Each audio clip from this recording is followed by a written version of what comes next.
Crime, Wine, and Chaos contains adult language and graphic content. Listener discretion is advised. Here's looking at you, Chaos Kids. I'm Amber. And I am Naomi. And this is Crime, Wine, and Chaos.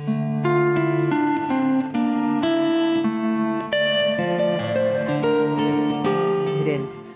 That almost sounded like a question. I am Naomi. Like, today, I don't know. Really. I'm not sure. It's okay. You could be whoever you want to be today. What does it even mean? I don't even know. I'm sorry, sister.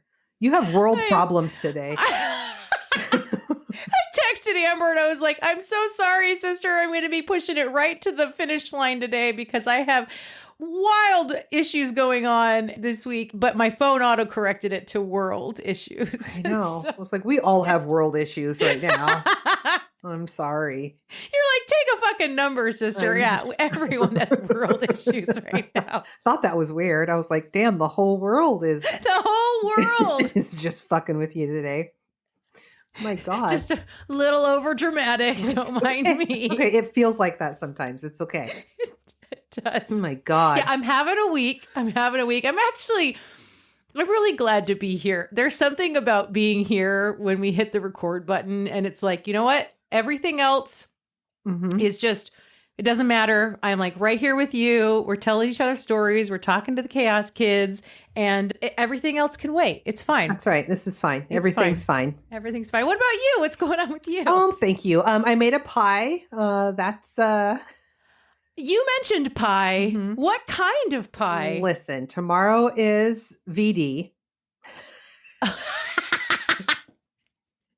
Thank you for the reminder because I'm like, I don't even know what the fuck you're talking about. I literally have no radar for fucking Valentine's Day. I'm sorry. It's okay. I mean, it's just so I always think of that. There's an episode, a classic episode of The Simpsons that starts out with like a whole raking over the coals of Valentine's Day. It's like one of my favorite Simpsons clips of all time. I've actually posted it on TikTok before. Like, if you have never seen this, you need to know about The Simpsons talking about Valentine's Day and how it's basically just a made up marketing holiday. But Most anyway, holidays are. Yeah.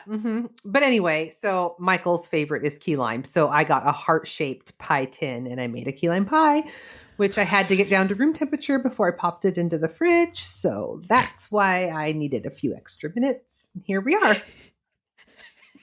So much in there. It's just Thank so you. much in there. Thank you. Yep.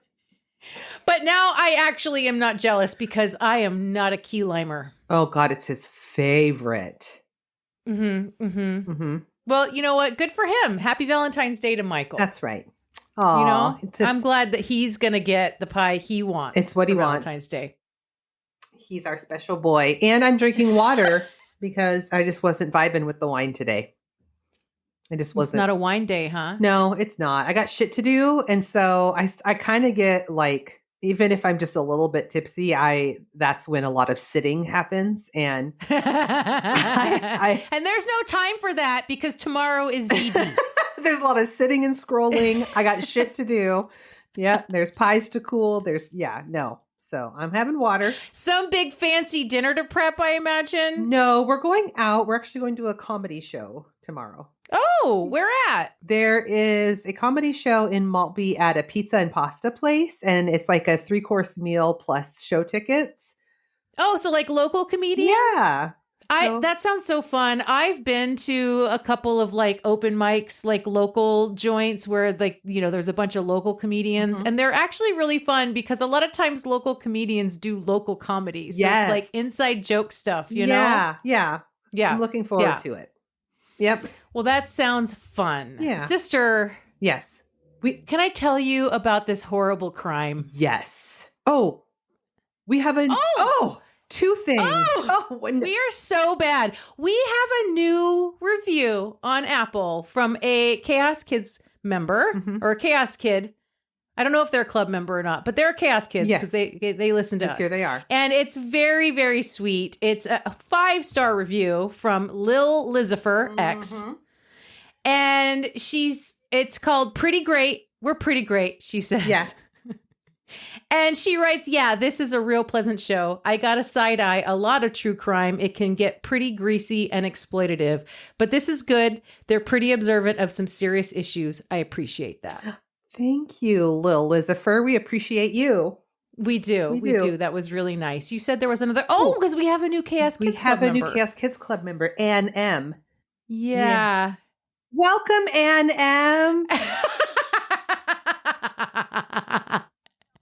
And now, yes, tell me a crime. Fuck. I love you so much. You. Okay, I'm going to tell you about Anna Marie Hlavka. Okay. Hlavka, that's how you pronounce it. It's HL. It's HLAVKA. But I'm pretty sure it's pronounced Hlavka. Okay.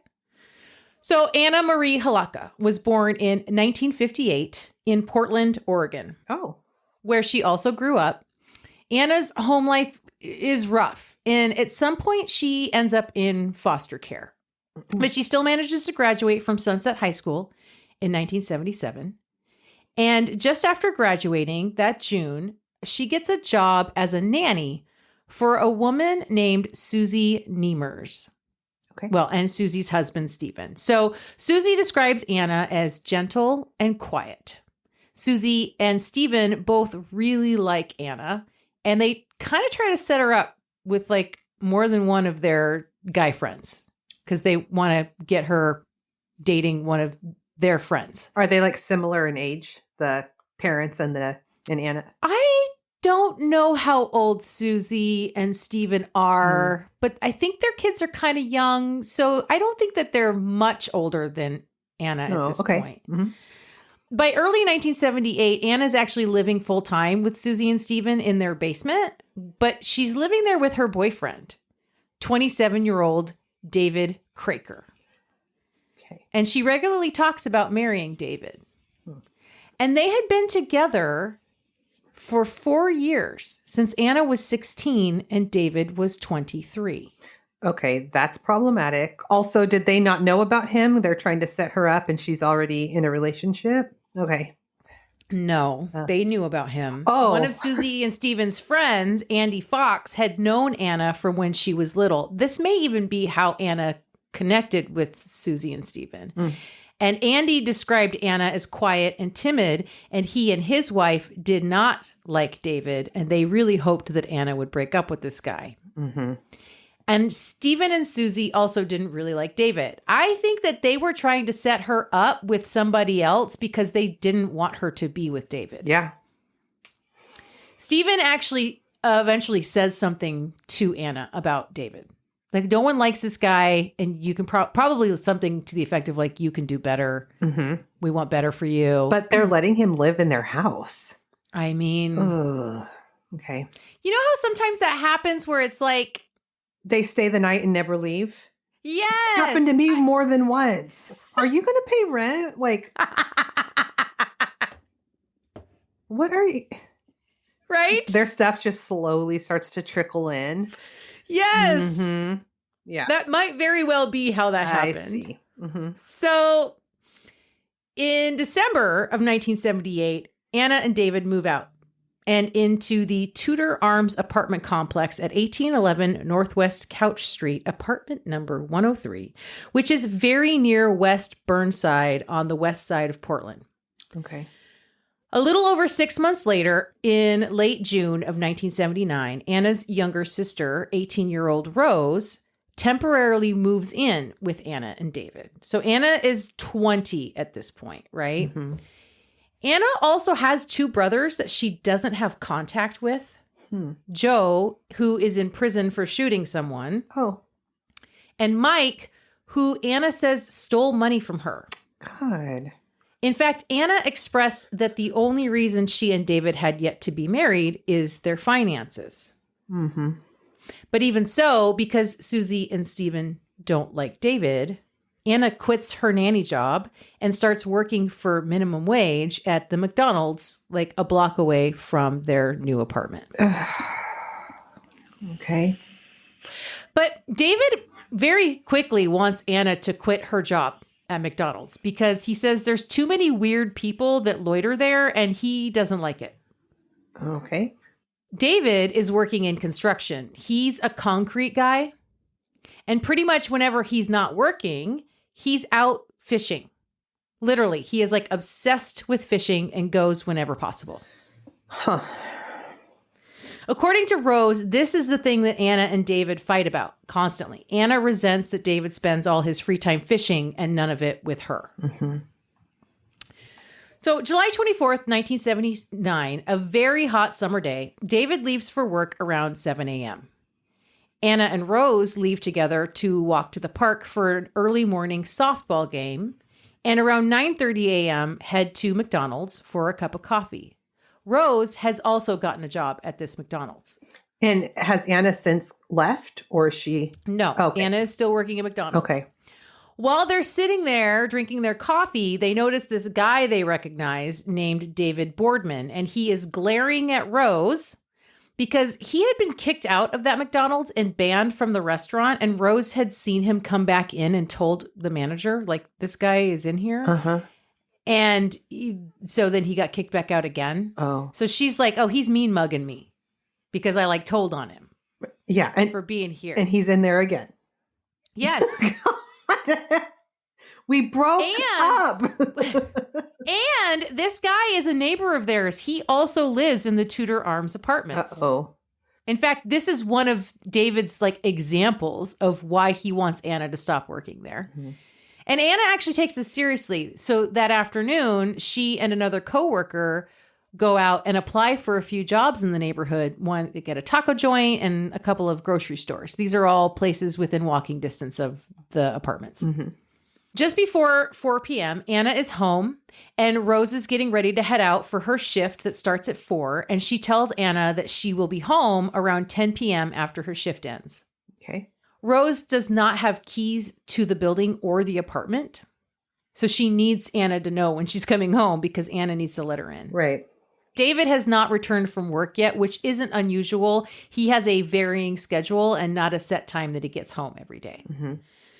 Anna's getting ready to head out and writes David a note telling him that she's going to the grocery store, which is all of like 5 minutes away, by foot. She's walking. Mm-hmm. And she tells him in the note that it's 4 p.m. as she's writing this and that she won't be gone very long. Okay. I imagine Anna thinks, well, you know, if I'm gone for 20 minutes at the grocery store, like he might come home anytime. But Right. she doesn't know when he's going to come home, right?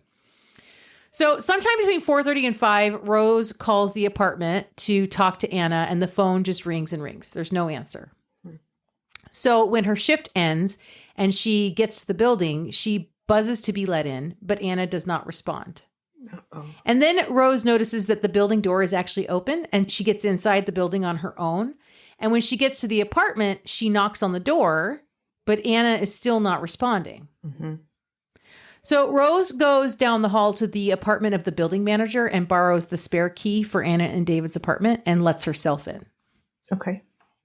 So she's calling for Anna. She's walking through the apartment and nothing looks out of the ordinary. And Rose would actually know because she lives there. Right. Okay. Correct.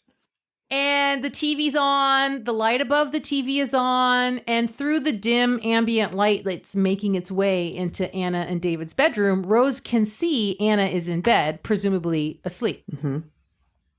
So after a few minutes, Rose decides to wake Anna up. She turns on the bedroom light. And that's when she sees the cord from the portable radio wrapped around Anna's neck. And Anna is not sleeping. Anna is dead. Yeah.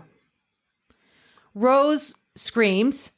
She calls the police. And then she opens the blinds in the living room so she can watch for them to arrive. Mm-hmm. And that's when she realizes that the window is open. But Rose can't be certain that Anna didn't just open that herself because it had been such a hot day. Yeah. But she definitely considered it worth noting. Mm-hmm. And David is not there. David is still not there. Okay.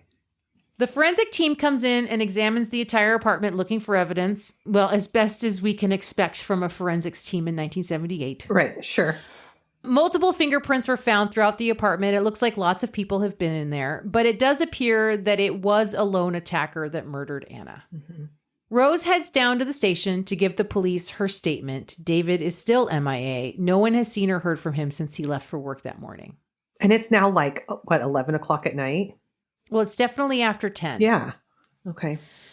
At the same time, police are digging in on potential witnesses and collecting statements. One of the detectives questions the building manager, Irma Dykman. Irma says Anna and David have been good tenants since they moved in. She does mention that David Boardman guy, though, and she says that she saw David Boardman interacting with Anna at McDonald's once and found his behavior to be very strange. She also says that Anna told her she didn't want her brother Mike to know where she lives and had asked Irma if she could use the fake last name Fisher on the outside mailbox. She told Irma that she was afraid of her brother Mike. Okay, and David Boardman is the guy that was 86 from McDonald's, right? And is Mike the money stealer or the went to prison? Mike is the money stealer. Got it. All right. So police also questioned the building janitors, Joe and Joyce Mendez. They hadn't seen David since a few days earlier, actually, when he was headed off onto a fishing trip. The neighbors directly across the hall from David and Anna, Carolyn and Robert O'Brien, they went to bed around 9 p.m. that night and woke up to the sounds of Rose screaming when she found Anna. Oh, God. They also had not seen David since the last time he'd gone fishing, with his friend Mick. Okay. David is still nowhere to be found, so the cops start knocking on doors in the building to ask neighbors if they know anything, when Irma points out this station wagon pulling up to the front of the building, and David is driving it. And so the police bring David into the apartment and let him know about Anna's brutal murder. Yeah. One of Anna's co-workers, Lee Rennick, she doesn't really know Anna well, but she would end up being the last known person to see Anna alive. She tells police that as she was sitting in her car in a parking lot where Anna's street dead ends, she saw Anna walking down the street past the front of her car around 4:45 or 5 p.m. She said Anna turned the corner onto Northwest 19th Street walking towards West Burnside, which is where the McDonald's is where Anna worked. She also tells police that she's surprised to learn Anna has a boyfriend. She claims that Anna was often flirtatious with some of the men that she served at work. Okay. Anna's death is ruled a homicide by way of strangulation. She has also been sexually assaulted. The forensic team collects scrapings from under the fingernails of her left hand, and they store it as evidence, although there isn't anything they can really do with it in 1978. Right. At least they had the wherewithal to store it. They did. And also, she's walking away from her apartment at 4:45. Yeah. So she had already, I wonder if she already went to the store, came back. And went back out again. Yeah. Maybe. Okay. Because, it sounds like everything she's doing in her neighborhood is all super walkable. Yeah. All really close by. Yeah. There's multiple stores, lots of restaurants. I feel like West Burnside's actually a pretty busy street and has a lot of businesses on it. And she's a block off that in the neighborhood, right. You know? So then amongst the evidence collected at the apartment is a scrap of paper in Anna's belongings with the name Roy and a phone number on it. Detectives also find out that Anna has been kind of friendly with a clerk named Mark Sonato, who works at the grocery store across from the apartment complex. Apparently, she would hang out with him sometimes while he was working, and he had actually asked her out on a date one time. Cool. As the police continue to investigate over the next week or two, they end up receiving a letter from a man named Alan Bear, who lives in the apartment building next door to the Tudor Arms. He tells police that he knows Anna from hanging out at McDonald's and that she was extra friendly with him, but when he asked her out, she gave him the cold shoulder. He also alleges that he's seen her leave McDonald's with various other men. What is going on? So now there's all these would-be suspects. But of course, police are looking hard at David, the boyfriend. He was supposedly away from the apartment the entire time after he left for work the morning of Anna's murder until he returned after police were on the scene after 10 p.m. that night. He said he got off work at 5:45 p.m. and drove to the Poorhouse, a bar that he drinks at a lot in downtown Portland. Okay. He says he tried to call Anna at some point, but she never answered the phone, and he spent several hours at the bar drinking and playing pool. He claims he only goes out to drink about once a week, and he said he took so long getting home because he had to sober up before driving. Okay. So when the police spoke to the bartender at the Poorhouse that night, he said that he got to work around 7 p.m. and David was already there at the bar drinking, and he confirms that he stayed a few more hours after that and left the bar after 10 p.m. Okay. And David's very cooperative with police, answers all their questions, gives fingerprints, hair samples, blood and saliva samples. And he tells them that his relationship with Anna is totally normal and fine. They don't have any problems. Everybody has problems. That's a lie. I have so many problems. Oh my God. World problems. Just so you know, there's a lot of polygraphing going on here in this case. Mm-hmm. It's 1979. Mm-hmm. So David takes a polygraph. He appears pretty nervous and emotional, and he says it's because he hasn't been sleeping well. And when asked if he lied about the last time he saw Anna being the morning before she died, he said no. And the test says he's telling the truth. And when asked if he killed Anna, he says no. And the test comes back inconclusive. And he claims it's because he feels partly to blame for Anna's death, because if he had not gone out drinking and instead come home that night, then Anna would still be alive. I mean, that sounds kind of reasonable.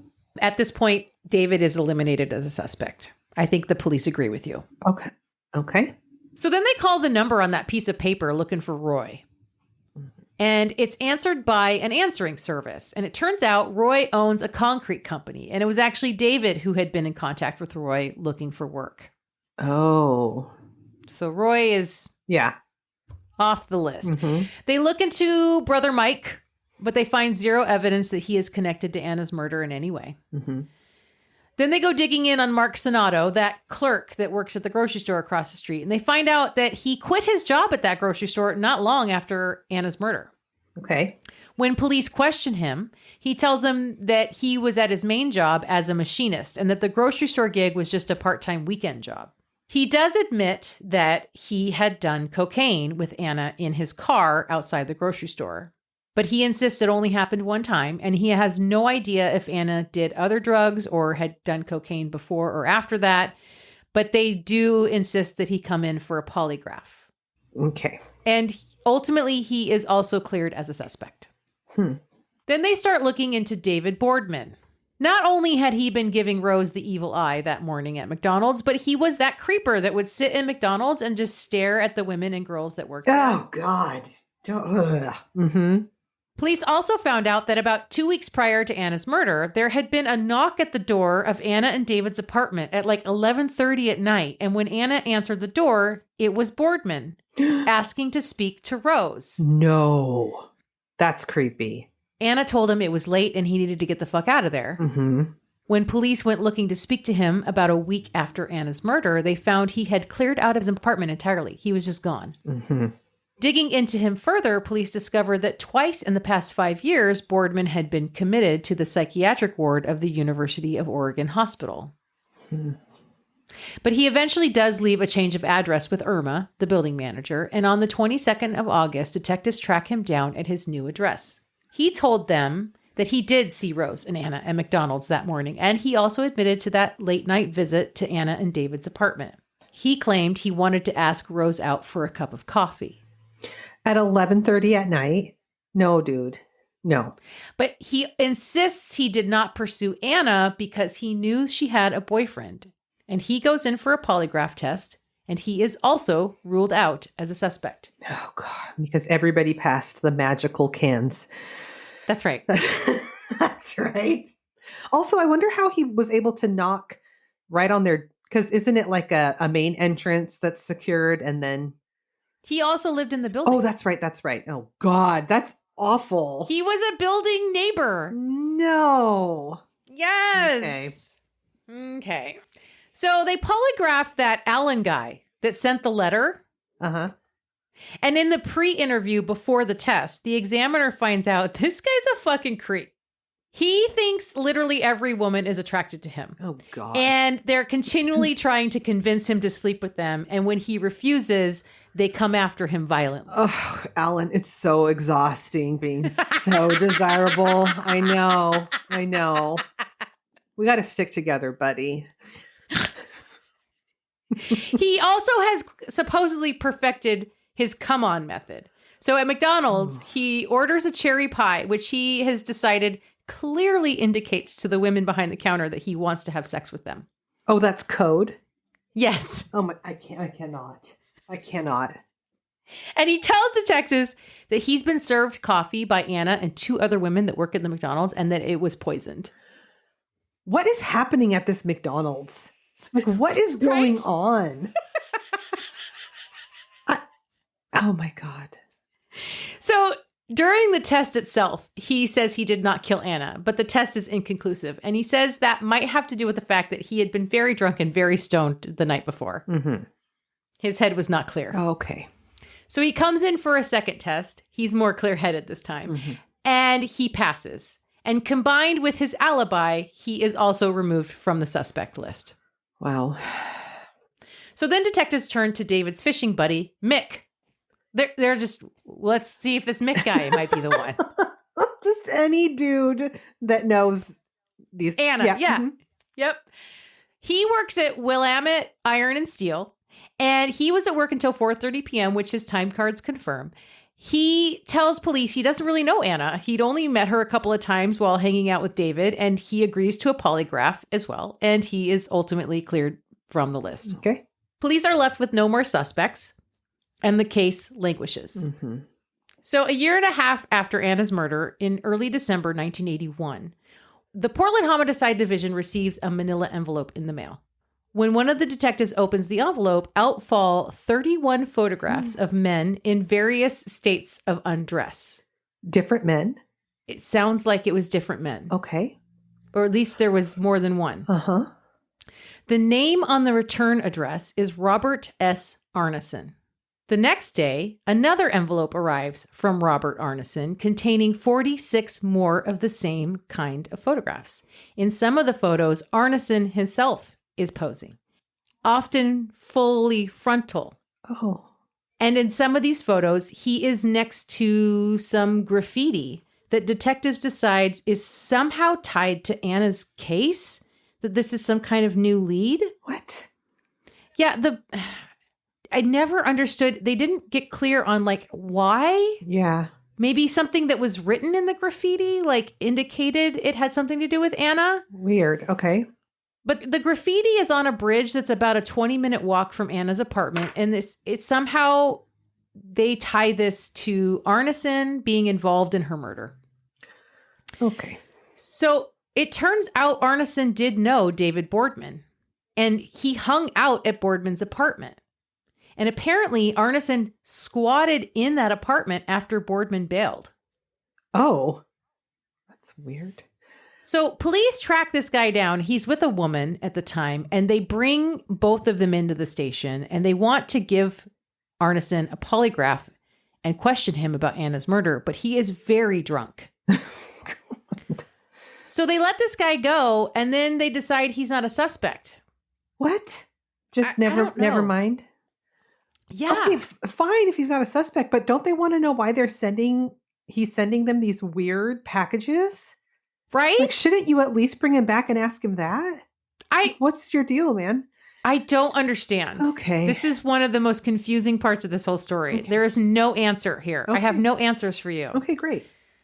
So then months and years go by, and Anna's case is cold. Hmm.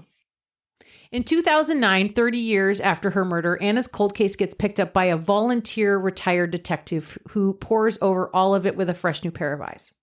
This detective submits some of the physical evidence to the Oregon State Police Crime Lab for analysis.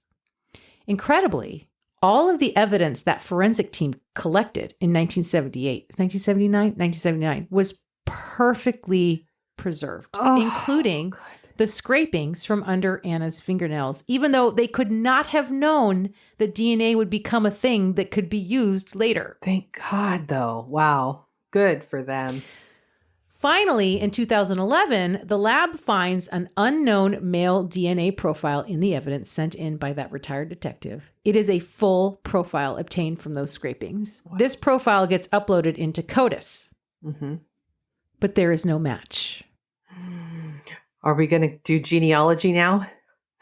In 2012, a detective in the cold case homicide unit picks up Anna's case officially, and over the next 4 years tracks down all the men that had been suspects back in 1979 to obtain DNA samples to test against this unknown profile. Mm-hmm. They even tracked down Boardman and managed to ask him some questions. And they asked him about that dude, Robert Arneson. Yeah. Boardman was like, that guy is a troublemaker and a psychopath. Which is a lot coming from this Boardman guy. No kidding. Right? Like, oh, I don't know. That guy's trouble. Boardman said that this guy would get drunk and talk about killing women and claimed he had hung them under bridges. Oh my God. So the detectives try to track down Arneson, but they find out he's dead. Oh. They do manage to get DNA from Arneson's son, but it is not a match. In fact, Boardman's not a match. None of the original suspects are a match. Not even the boyfriend. Nope. Wow. It's 2016. The detective on the cold case hits a wall again. She does reach out to Anna's family to update them and assure them she is not giving up. Mm-hmm. So she sends the profile to Parabon Nanolabs in Virginia. Mm-hmm. And in June 2018, through genetic genealogy analysis, they find 8 potential matches that share DNA at levels consistent with third cousins. These get uploaded into public databases to find more potential matches that then get narrowed down by age, gender, residence, all that stuff. Right. In October 2019, 39 years after Anna's murder, Parabon comes back with its final report. There is one suspect that connects to all 8 familial matches. I just got the chills. Jerry Walter McFadden. Okay. This random dude that was never on anyone's radar. The detectives have never heard of this guy. Who the fuck is this? He's a 3-namer, so is he a serial killer? Well, Gerald Walter McFadden was born March 21st, 1948, 10 years older than Anna, so he was 30 years old at the time of her murder. Mm-hmm. He was born near Dallas, Texas, halfway across the country from Portland, Oregon. He nicknamed himself the Animal. Gross. He's like this pretty burly dude, covered in tats, big bushy beard. In May of 1986, he kidnapped 20-year-old Gina Turner, 19-year-old Brian Boone, and 18-year-old Suzanne Harrison while they were on a trip to Lake Hawkins, north of Tyler, Texas. He raped and strangled Susan and dumped her body in a park about 25 miles from Lake Hawkins. She was found the next day. He was arrested 2 days after the kidnap, rape, and murder after a police report came in from a couple that he had attacked by the lake the same day as the murder. Oh my gosh. 3 days after his arrest, the bodies of Brian and Gina were discovered, gunshot wounds being their cause of death. McFadden had been convicted of rape 3 times between 1972 and 1978, but had never served a full sentence. What the fuck? In 1972, he pled guilty to raping a 14-year-old girl from Denton, Texas. Oh. A year later, he raped a teacher at knife point, and in 1973, he got 15 years for both crimes. But he gets out 5 years later in December of 1978. Oh my God. Then he gets caught in 1978, like 6 months later or something, for violating his parole. Then he gets an armed robbery and aggravated assault charge that lands him back in prison with another 15-year sentence. And he's released on parole after only 5 years for that sentence in July of 1985. Okay, this guy really is an animal. Several witnesses had seen him close to the scene of the crime the day of the kidnapping and killings. Ammunition found in his possession matched the ammunition used in the killings of Brian and Gina. A year later, in July of 1986, he overpowered a jailer and escaped from jail in Upshur County with Rosalie Williams, another guard, as his hostage. He was captured 2 days later after the biggest manhunt in Texas state history, and in August was sentenced to life for the escape. And the next year, July of 87, he was sentenced to death for the murders and was executed in October of 1999. Oh my gosh, this guy. Texas did not compel death row inmates to submit to a DNA sample for CODIS in 1999, which is why there was never a hit in that system. Wow. But now the detective on Anna's case needs to find a way to prove that this profile found on Anna is actually McFadden. Mm-hmm. So she contacts McFadden's family, who agrees to help, and she travels to Texas and gets DNA samples from his kids. And this is how they make a positive ID that the DNA from Anna's murderer was definitely Jerry McFadden. This will be the information that turns McFadden from a murderer into a serial killer. Wow. Police learned that in 1979, Jerry traveled to the Pacific Northwest with a woman. some woman, who said she dropped him off in Portland. Perhaps he was fleeing Texas. Perhaps he was doing some murder tourism. No one really knows for sure. Murder tourism. And we will never know how or why he ended up in Anna's apartment. And that is the murder of Anna Marie Hlavka. I hated that. I'm glad it was solved, but how random. Totally random. You know what it reminded me of? It reminded me of Maria Zapata. Yes. God. Just random out-of-stater. Yeah. Like, what are the chances? Yes. What are the chances? Oh, my God. What a piece of shit. Absolute fucking piece of shit. If somebody had children with that guy, I feel bad for her. Yeah. Wow. That was terrible. Thank you. You're so welcome. I've got some chaos for you. I'm so ready. I did my new favorite show, The Curious Case of ... Oh, here we go. You're just going to go through the whole series, huh? Well, yeah, but the last one was a bonus. So I think other people want to... Oh, so we're just going to do the same one we did on the bonus episode? No. Saying the people listening now may not know that I just watched this show and did a story based on this show, but now they know. Now they know. The more you know. And the Kids Club members would have always known. That's true. All right. Yeah. So there's a lot of all over the place here. So just stop me if you're confused. Okay, or stop me if you've heard this one before. I know. Exactly. Oh my God. We're starting off in Montreal, Canada. Okay. Naxika Antipas is a vegan chef. She's also a TV producer and an entrepreneur. She has been vegan for 10 years, and she wanted to be the first person to have a plant-based cooking show. So great. Yeah, I know. Love it. I do too. Love it. Look, I'm not vegan, but I do like to eat plant-based as much as possible. And I'm always open to new recipes, like vegan recipes. I actually find it really fun to try and cook vegan. Yeah. Challenging sometimes, but fun. Yeah, it's challenging, but fun. Yeah. So she started a show called Plant Based by Naxika. She also has her own vegan cheese line. And she was working on her 4th season of her show, but she was starting to get really overwhelmed by everything. And so she decided she wanted someone to help her with marketing. Oh man, marketing there's a reason why there's entire firms dedicated to I know. it. You know what I'm saying? I do. Well, you do. We do. You know, we know. Hi, we're the little podcast that could. That's right. Sometimes you see us on socials and sometimes you don't. And that's why. Because we can't. It's so hard. So she goes to a website that has like freelance. It's like a LinkedIn for freelance marketing people. Yeah. Totally. And she finds a profile of Nicholas Brown. He's a PR manager and a sales generator from the UK. His profile said that he was a Harvard graduate. He had experience working in television. And so Naxika gives him a call. They talk on the phone. He speaks with a thick British accent, and he said he was living in Bristol. So let me can I ask a question? So she's got a TV show, but what is she doing it like on YouTube, or is it like on an indie channel? Like why does she not have a TV channel like marketing for her? Yeah, I think it's either on YouTube or on like a public access in Canada.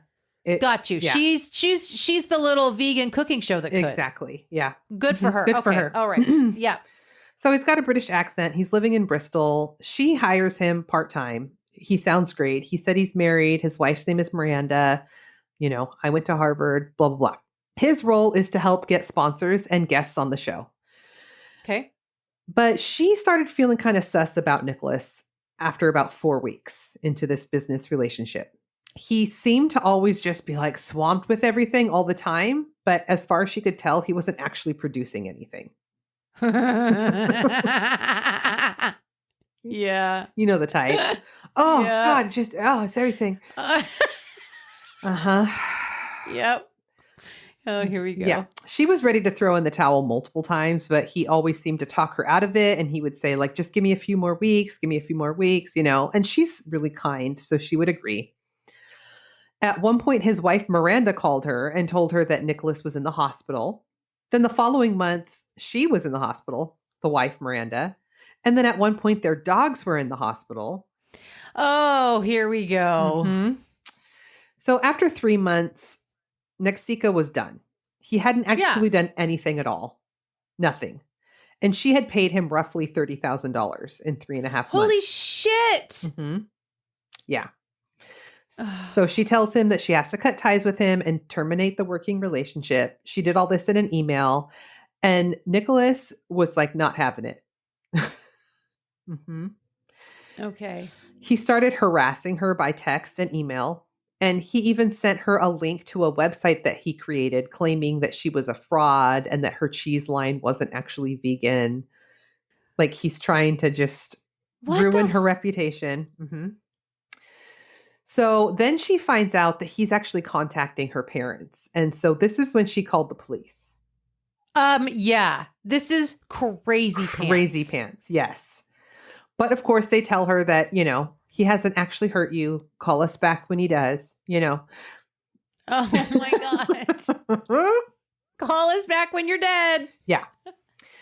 So she hires a private investigator. And after just 2 weeks, this investigator tells her that Nicholas Brown doesn't exist and that she's dealing with some sort of fraud. This is a scammer. Mm-hmm. Yeah. So now we're jumping over to Providence, Rhode Island. Brian Coogan. Do you know who that is?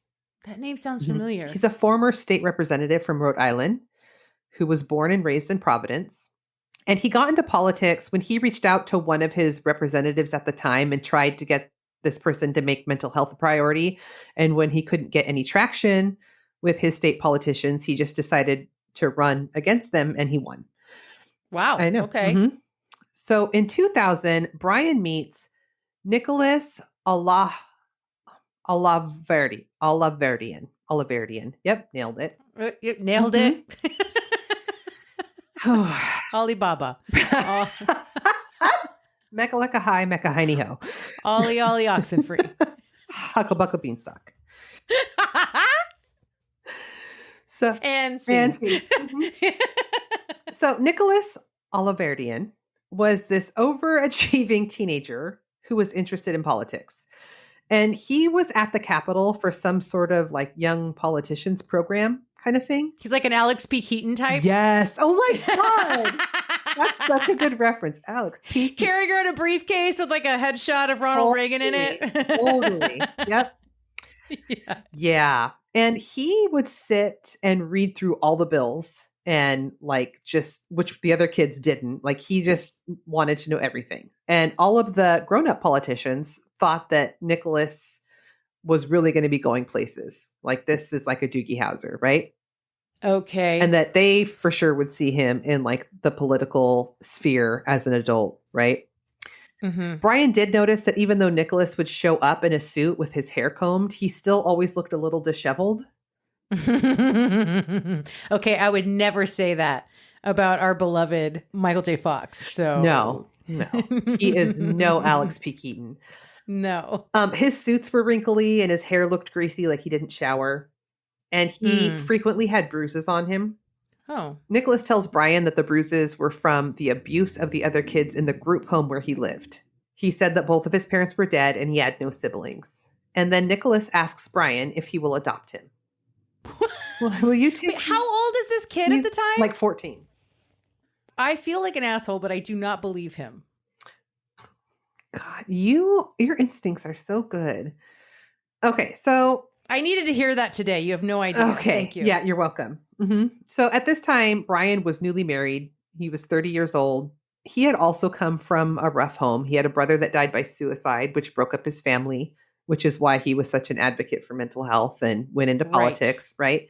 And he felt bad for Nicholas. So he tells Nicholas that he'll, I'll talk to my wife. Like, what do you, right? Okay. Then a few days later. Well, except that this is reminding me, like, remember the case with the horrible abuse of the children, and it all started because that woman like was at the college and met that gal who looked like she was little. Oh my and God. So she like brought her home. Looked like she was little. Yes. Like that was wild. I'm just saying sometimes. Yeah. You don't just like take home stray children. Exactly. Yeah.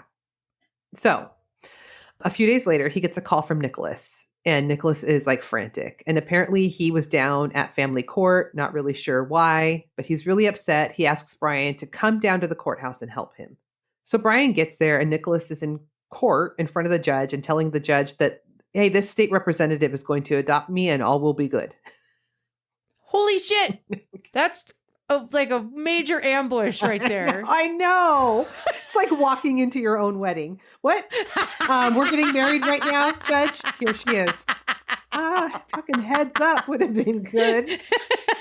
Right? Mm-hmm. Holy shit. Mm-hmm. Like walking into your wedding. Beetlejuice. I know. Oh my God. Oh, she meant nothing to me. Nothing at all. So the judge asks Nicholas to go wait outside of the courtroom. And as soon as he leaves, the judge tells Brian, and I presume they know each other. He's a state representative. This is a judge, right? They're hobnobbing. And the judge is like, Right. Don't adopt this kid. He is bad news. Bad. Oh! See? Mm-hmm. The judge tells him that Nicholas is violent. And it sounds like he just kept on getting transferred to different group homes because he was so out of control. Oh. And meanwhile, Nicholas is out in the hallway with his social worker and he starts throwing some kind of shit fit. And the judge brings him back in, tells him that Brian is not adopting him and he is being shipped out. And that is his final ruling. You're Thank you, Judge. Mhm. So 7 years would go by when out of nowhere, Brian gets a call from Nicholas. Now Nicholas is an adult. Mhm. He's now in his early 20s and he tells Brian that he was shipped out to Florida and it was horrible. He was handcuffed in his room. He wasn't allowed to use the phone or go outside. He said that he was suing the state of Rhode Island, and in fact, he did. He files a lawsuit against the director of the state's Department of Children, Youth, and Family Services and the governor at the time, Gina Raimondo, who apparently was like in line to be Kamala's VP when all of this happened. So this is recent. Yeah. Mm-hmm. So Nicholas starts hitting all the media circuits with his testimony of abuse that he suffered because of the state of Rhode Island, placing him in these horrible facilities. He said that he was sent to 2 different out-of-state facilities that were later shut down by their own states for abuse and neglect. And he's on a mission to revamp the system. So the state decides to settle with Nicholas for an undisclosed amount. But Nicholas doesn't stop there. He keeps the ball rolling and he starts speaking at the state house and even proposes a bill to have the DCYF system revamped. Okay. Okay. So then 5 years go by. Brian gets a call from Nicholas. Again? Yes. Mm-hmm. This Brian cannot get away from this guy. Nicholas loves him. Nicholas. This is what happens when you're a good dude. You know I what know. mean? Mm-hmm. Don't feed the strays. That's what happens. They keep coming. Nicholas said he was in Dayton, Ohio, and he was working as a lobbyist. He said he's married. He has an office in Dayton. He's happy and doing well. And he wants Brian to meet his wife. So he tells Brian that he wants to take him and his wife to dinner with him and his wife. So they can all meet each other and yay, fun, fun, fun. This is my almost state representative dad that has been my sort of ally all these years, right? Okay. So they go to dinner. It's Is he in town at this point then? Like he's in Rhode Island and he's in town visiting and wants to... He traveled to Rhode Island to see Brian. Okay. Mm-hmm. Okay. So it's the 4 of them. It's Brian's wife, Heather, and Nicholas's wife, Catherine. They're at this restaurant for about 4 hours. They had a steak dinner with wine. Nicholas seemed great. Everyone had a great time. Nicholas paid the bill, which Brian said had to have been like $1,200, right? And like he looks sharp. He's doing well. Everything's awesome, right? Okay. 2 months later, Brian gets a call. This poor Brian. It's just Brian. Brian gets a call. Like, change your number, Brian. I know. Right? From Nick's wife, Catherine. And she says, Nicholas isn't the person you think he is. He has taken all of my money. He has ruined my credit. He even stole the identity of one of her family members. He put a tracker on her phone. He locked her in the bathroom for days at a time. He tied her up to the bed and sexually assaulted her. Holy shit. Mm-hmm. She said, just Google his name, either Nicholas Oliverdian or Nicholas Rossi. And as it turns out, that Nicholas Rossi is actually his real name. He was not an orphan. He had a family. David Rossi is Nicholas's stepdad who adopted him when he was 6 years old. Nicholas has a brother, Joey, and a sister, Dee Dee. And David said that Nicholas had to be the center of attention at all times. He ruined every holiday. Even VD. Even VD. He would throw food, open other people's presents. He would physically attack his parents and spit on them. At 10 years old, he was admitted to a mental health facility where he was diagnosed with a narcissistic personality disorder. Uh-huh. He would be in these hospitals for a few months at a time, but his behavior would be so bad that he would get kicked out of the hospitals. Because they couldn't handle him. Yeah, because he was wild. Eventually, his mom, Lee, couldn't handle him anymore, so she turned him over to DCYF, which is where he joined that young politicians program and then met Brian Coogan.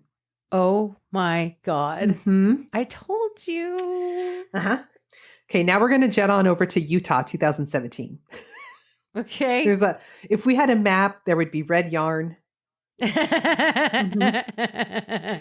it would be like the plane scene going over the map, like in Indiana Jones. Totally. ... Yeah. Yes. Mm-hmm. So the DA at the time, David Leavitt. You'll love it at Leavitt's. I don't know. We're just full of the flashbacks to the 80s today. What's happening? Leavitt sounds like a command you give to a dog. Leave it. Leave it. David Leavitt. Love it. Submits a backlog of rape kits into the database. And one of these kits hits on a match. And the victim in this case was raped in 2008. And this identification of this suspect came back as Nicholas Rossi. Okay. Nicholas had spent some time in Utah in his early 20s for what? I don't know. No one knows. No one knows what he's doing. So David Leavitt starts looking into Nicholas Rossi, and he learns that Nicholas has been investigated and released by 12 different police agencies across the country. For rape? For all kinds of shit. Oh my God. He was convicted of sexual assault in Ohio. He has pending federal charges for fraud, right? Mm-hmm. Brian Coogan. This guy is just a fucking menace. He's a fucking menace. And he's like a shapeshifter. He gains weight, he loses weight, he grows his hair, he cuts his hair, he has all these beard, no beard, yep, he has all whatever. these different aliases. Yeah. So then Brian Coogan gets a call. This poor guy.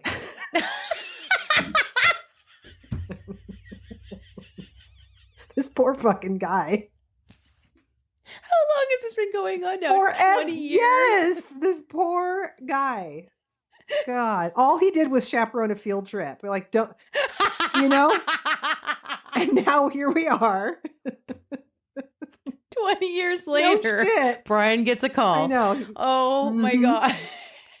And this call is from the FBI asking him if he knew where Nicholas was. And Brian didn't. And he's like, you're the FBI. Don't you know where he is? Don't you know where he is? No.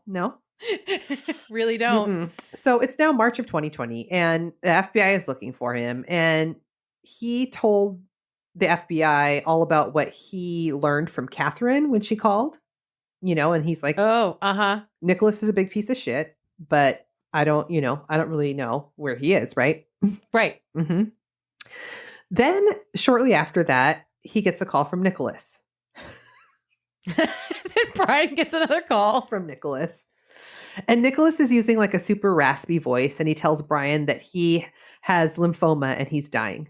He has 2 weeks to live. And he just wanted to tell Brian that he loved him. Mm-hmm.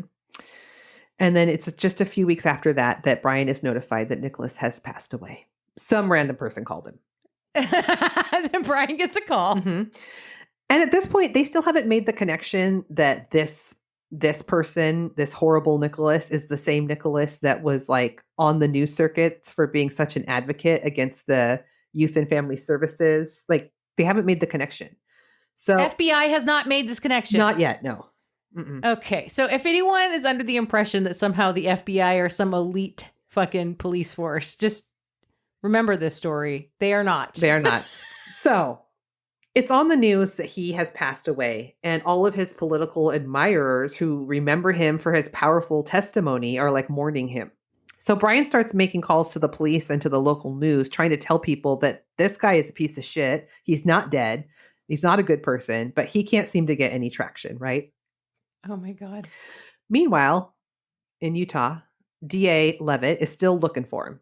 And he sees that an obituary has been released for Nicholas, but also someone is updating his Wikipedia page. He has a Wikipedia page? Fuck this guy. Yeah. And the IP address from whoever is doing these updates is in Scotland. So Levitt... Oh, he's fled the country. Mm-hmm. Or he's using a VPN. Oh, no, he fled. Oh, he fled. Okay. So Levitt is able to file charges for sexual assault, and he issues an arrest warrant, and he files what is called a red notice, which kind of sounds like a bolo. That goes out to like Interpol or something? It goes to Scotland with his picture that basically says, if you see this person like in the hospital or whatever, in jail for something else, you need to notify us, right? And I'm assuming that Scotland has like an extradition treaty with the States. They do. Uh-huh. In October of 2021, a guy named Arthur Knight checks into a hospital in Glasgow with COVID. So our friend Nicholas here has really specific tattoos. And what do you know? Arthur Knight had the same tattoos. Oh, look at that. So Nicholas Rossi is arrested by the Scottish authorities, and he insists that he is not Nicholas Rossi. He is a Scottish orphan and an academic, and he is Arthur Knight. He's an orphan again? He's an orphan again. This guy, only being an orphan, I can't. He's got a really thick accent. It just gets so much funnier. Okay, so the Scottish police do not buy his accent. There's no way they buy it. Listen. Arthur Knight accuses DA Levitt of hiring a tattoo artist to come in and tattoo him while he was out with COVID and somehow also changed his fingerprints. This is crazy pants. I know. So the extradition process begins for him to get back to Utah, but it's a process. And meanwhile, Arthur Knight launches this campaign against the authorities for harassing him, right?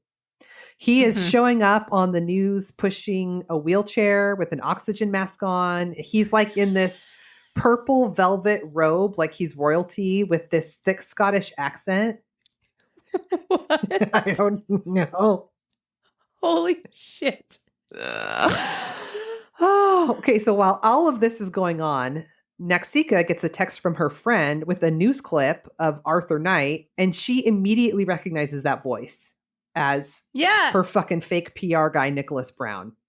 She's like, holy shit, that's Nicholas Brown, my bunk PR dude, right? So while King Arthur is facing extradition over there, they're trying to work that all out. King Arthur. Seriously. This is right at the same time that Levitt is up for re-election as DA in Utah. So Nick Rossi, aka Arthur, manages to like partner up with Levitt's opponent, and he launches a full-on hate campaign similar to what he did to Naxika, and puts out information that the DA and his wife are sex traffickers and cannibals. And unfortunately, this works, and Levitt loses his election. Well, I mean, Utah. Fuck. I know. If you don't love Jesus, you can't be here, none. That's right. Okay, but his plan doesn't really work because he is extradited back to Utah to face his charges. All the paperwork is already, the charges are filed. It's already in motion. Like, it's not, the new prosecutor will still prosecute you. This isn't like, right? Okay, so this is so funny. In January of 2024, he appears in court, and you can see footage of this. He still has his oxygen, and he is like, I'm King Arthur, or Arthur Knight, or whatever. He's still playing that card? Yes. The current prosecutor informs the judge, this is Nicholas Rossi. He's using a fake name. And Nick goes, objection, my lady. Please, my ladyship. I am Arthur Knight. I'm not kidding. Objection, my lady. It's so weird. Were you tingling a little? Were you tingling a little bit when it happened? I really encourage you to go watch it if you want the tingles. So he remained in custody pending trial. Finally, in October 2024, he admitted that he is Nicholas Rossi. Finally. In January of 2025, it was confirmed that the case will go to trial, and the state withdrew any offer for a plea deal. The next scheduled court appearance is in March with a tentative trial date of September. Do we have any idea what kind of what his sentencing could be? No, but I'm going to keep an eye on this. Oh, you had better. And that is Nicholas Rossi, aka King Arthur, aka Nicholas Aphrodite or whatever. Alibaba. Ollie Oxenfree. Yeah. Wild. Oh my God. Objection, my lady. Sister. So awesome. I was like, did he just say that? As a former court nerd, Amber would have died if that happened. Oh my God. In her court. I wish that would have happened in my court. I would have loved it. Mm-hmm. Yeah. Oh, that was amazing. Thank you. We're all better for knowing that story. Yeah. Yeah, we are. Yeah. Mm-hmm, for sure. I needed that. I needed that in my life. I needed that this week. I thought you did. So you just gave me the pick me up I needed so badly. Oh, good. And I love you so much for that, I love sister. you so much for that. Oh, hey, Chaos Kids, if you're not part of the club, get in on the club. Patreon.com/crime, wine, and chaos. $5 a month gets you a bonus episode every month. It gets you the new episodes a day early every week. And every once in a while, we have a virtual wine night. We had one this month. Yeah. And it was fantastic. I'm sure of it. Yeah. It hasn't happened yet, but we are. But it was fantastic. But it's always fantastic. So we can say always, that because the Chaos Kids Club members are the best. Chef's kiss. Chef's kiss. Mm-hmm. Vegan chef's yeah, kiss. and you vegan chef's kiss. Leave us a review. Yeah. Leave us a review. Give us a star rating. If you're on an Apple product, you can go to the Apple Podcasts and you can do a typey. We love those. We'll read them on the air because we love it. Yeah, we do. And we love you guys. And oh my God, that was so chaotic. Goodbye. Bye.